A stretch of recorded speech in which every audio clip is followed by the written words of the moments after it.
నమస్తే. ఏఎన్ఆర్ స్టూడియోస్ భక్తి కార్యక్రమానికి మీ అందరికీ స్వాగతం. మనతో పాటు ఈరోజు స్టూడియోలో ప్రొఫెసర్ డాక్టర్ ముల్లపూడి సత్యనారాయణ మూర్తి గారు ఉన్నారు. నమస్తే సార్. నమస్కారం మా స్రవంతి.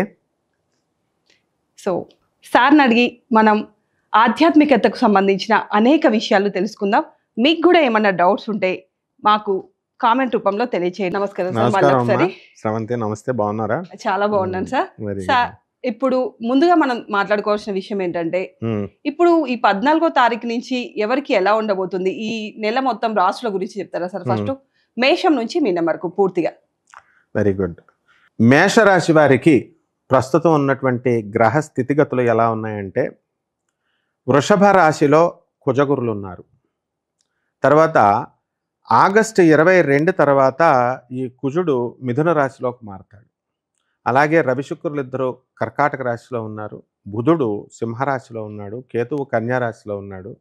రాహువు మీనరాశిలో ఉన్నాడు. శని కుంభరాశిలో ఉన్నాడు. ఈ విధంగా ఉండడం వల్ల మేషరాశి వారికి మనకి ఈ జూలై 14 తర్వాత అత్యద్భుతంగా ఉంది అని చెప్పుకోవాలి. ధనస్థానంలో ఉన్నటువంటి కుజగురు ప్రభావం వలన మనకి వృత్తి, వ్యాపార, ఉద్యోగ విషయాలలో బ్రహ్మాండమైనటువంటి ఎదుగుదల కనబడుతుంది. ఆ తర్వాత ప్రభుత్వ సంబంధమైనటువంటి లావాదేవీలలో మనకి టీఏలు, డిఏలు, అరియర్స్లు ఇవన్నీ కూడా కొన్ని రాష్ట్రాల్లో అవి ఉండిపోయినాయి. ఇప్పుడు అలా ఏం కాకుండా ఈ టీఏలు, డిఏలు, అరియర్స్లు అన్నీ కూడా ఇచ్చేయడం జరుగుతుంది. ఆ తర్వాత వన్ టైం సెటిల్మెంట్ పెన్షనర్స్కి, గవర్నమెంట్ పెన్షనర్స్కి వన్ టైం సెటిల్మెంట్ ఇచ్చేయడం జరుగుతుంది. ఇక ప్రైవేట్ ఉద్యోగస్తుల దగ్గరికి వచ్చేసరికి వీళ్ళు యాజమాన్యాల యొక్క గుర్తింపుని పొందుతారు. ఆ తర్వాత వీళ్ళు అడగకుండానే ఇంక్రిమెంట్లు, బోనస్లు, జీతభత్యాలు పెరుగుతాయి. అంటే ఆర్థికంగా ఈ మేషరాశి వారికి ఏ ప్రాబ్లము లేదు. అది ఫస్ట్ పాయింట్. ఆరోగ్యపరంగా అండ్ స్టూడెంట్స్ కూడా నీట్ గురించి కూడా కొంచెం ఇబ్బందులు జరుగుతున్నాయి. వాళ్ళు కూడా మేషరాశి పిల్లలు ఉంటారు కదా. కరెక్ట్. వాళ్ళకి కుజగురులు ఇద్దరు కలిసినప్పుడు ఏంటంటే బ్రహ్మాండంగా ఉంటుంది కాబట్టి నీట్ ఎగ్జామ్ని క్యాన్సిల్ చేయలేదు. బీహార్లో మళ్ళీ రీ ఎగ్జామ్ పెట్టి. సో వీళ్ళందరికీ కూడా ఎడ్యుకేషన్ పరంగా బ్రహ్మాండంగా ఉంటుంది. ఓకే. తర్వాత ప్రభుత్వ ఉద్యోగాల కోసం ప్రయత్నిస్తున్నటువంటి విద్యార్థులు ఎవరైతే ఉన్నారో అటువంటి వాళ్ళు సక్సెస్ అవ్వడానికి అవకాశాలు ఉన్నాయి. అలాగే కాంపిటేటివ్ ఎగ్జామ్స్, నీటు, ఐఐటి, జేఈ ఇలాంటి కౌన్సిలింగ్లో వీళ్ళు కోరుకున్న విశ్వవిద్యాలయాల్లో కోరుకున్న సీట్లు రావడానికి అవకాశాలు ఉన్నాయి.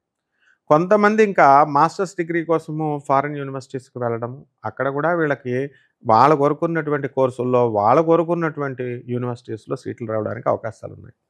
అలాగే ప్రైవేట్ ఉద్యోగస్తులకి ఒక కళ ఉంటుంది, ఏమిటంటే మేము ఫారిన్ వెళ్ళి జాబులు చేయాలని. దూరపు కొండలు నునుపు. ఆ విధంగా వాళ్ళ యొక్క కోరికలు అక్కడికి వెళ్ళిన తర్వాత తెలుస్తుంది అనమాట. వీళ్ళకి అక్కడ అవకాశాలు పుష్కలంగా ఉన్నాయి. అలాగే రైతుల దగ్గరికి వచ్చేసరికి రైతులు కమర్షియల్ క్రాప్స్ని పెంచాలి. రొటీన్గా ఉండేటటువంటి ఈ వరి ఇవన్నీ కూడా పెద్ద లాభదాయకమైనటువంటివి కాదు. కూరగాయలు ఇవన్నీ కూడా పెంచుకొని చేసుకుంటే బాగుంటుంది. షష్ఠ స్థితిగతుడైనటువంటి కేతుగ్రహ ప్రభావం వలన ఫారిన్ సంబంధమైనటువంటి ఎక్స్పోర్ట్స్, ఇంపోర్ట్స్ బిజినెస్లు బాగుంటాయి. ఉప్పు చేపల వ్యాపారం దగ్గర నుంచి చైనాకు సప్లై చేసేటటువంటి ఫార్మాస్యూటికల్ పౌడర్స్ వరకు అండ్ పెర్ఫ్యూమ్స్, అంటే సముద్రయానం మీద, ఫారిన్ వస్తువుల మీద వాణిజ్యం అంతా కూడా మంచి కలిసి వస్తుంది. అదేవిధంగా శత్రువుల్ని తొక్కి పడేస్తారు ఈ మేషరాశి వాళ్ళు. శత్రువులు నో శత్రువులిక, నో ఎనిమీస్, అంతా మిత్రులే. కాబట్టి శత్రువులు కూడా మిత్రులు అయిపోతారు ఈ యొక్క గ్రహ సంపుటి వలన. ఇక ఈ మేషరాశి వాళ్ళు చేసేది ఏంటంటే హెల్పింగ్ నేచర్ ఎక్కువైపోయి ఈ నెలలో ఇరుగు పొరుగు వాళ్ళకి అడగకపోయినా సరే మేమే సహాయాలు చేస్తామని దూరి వీళ్ళు అనవసరమైనటువంటి మెంటల్ టెన్షన్లను తెచ్చుకుంటారు. రాహు 12 ఉన్నాడు కాబట్టి. అలాగే వీళ్ళు మార్కెటింగ్ ఏజెంట్స్, కమిషన్ ఏజెంట్స్, ఆ తర్వాత అన్ని రకాల ఈ యొక్క మార్కెటింగ్ ఎగ్జిక్యూటివ్స్, అంటే తిరుగుడు వ్యాపారం ఉన్న వాళ్ళంతా కూడా బ్రహ్మాండంగా ఉంటుంది వాళ్ళకి. ఇక సినీ, సంగీత, సాహిత్య రంగాలలో ఉన్నటువంటి వాళ్ళకందరికీ కూడా చాలా చక్కటి గౌరవం ఉంటుంది. ఇక కంటికి సంబంధించినటువంటి ప్రాబ్లమ్స్ రావడానికి అవకాశాలు ఉన్నాయి. మైగ్రేన్ ఇలాంటివి తలనొప్పులు కూడా ఈ మేషరాశి వాళ్ళకి రావడానికి అవకాశాలు ఉంటాయి. వీళ్ళ ఆదాయ వ్యయాలు సార్? ఇక వీళ్ళకి మేషరాశి వాళ్ళకి ఆదాయాలు ఎలా ఉన్నాయంటే 14 ఉన్నాయనుకో, వ్యయం ప్రపోర్షనేట్గా 11 ఉంది. ఓకే. అంటే వాళ్ళ సంపాదన బాగుందన్నమాట ఖర్చు కంటే కూడా. ఇక బంధుమిత్రుల వినోద కార్యక్రమాలలో వీళ్ళంతా కూడా బ్రహ్మాండంగా పార్టీలు చేసుకుంటారు.